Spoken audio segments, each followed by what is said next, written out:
Hürmetli tamaşaçılar, һеҙҙең хаттарығыҙ буйынса әҙерләнгән музыкаль ҡотлауҙар программаһын тәҡдим итәбеҙ. Һәм ҡотлау сәләмен тыңларға зәңгәр экрандар янына Мораҡ ауылында йәшәүсе Альбина Радик ҡыҙы Валидованы саҡырабыҙ. Йәйҙең матур июль айында донъяға килгән ҡыҙыбыҙҙы, апайыбыҙҙы Валидова Альбина Радик ҡыҙын 30 йәшлек юбилей менән ҡайнар ҡотлайбыҙ. Ғүмереңдең яҡты киләсәген алһыу таңдар аша ҡаршыла.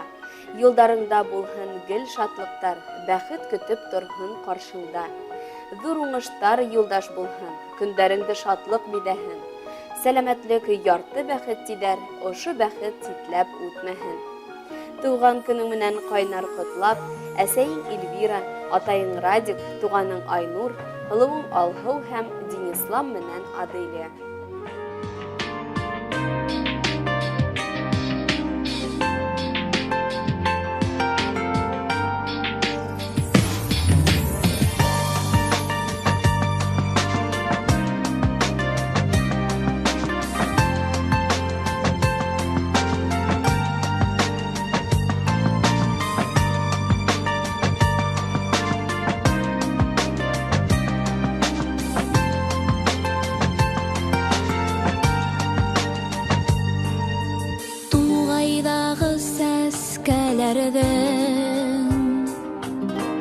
Тик ақтарын мин һайлайым,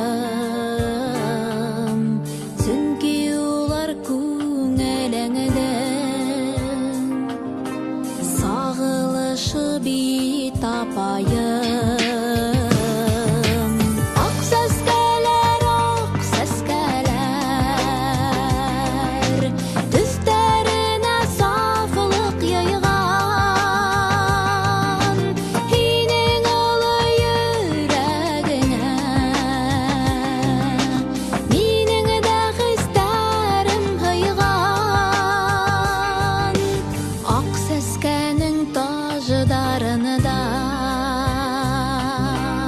Ысык тамсылары уйнай, яш сылатҡан бит алмаңына.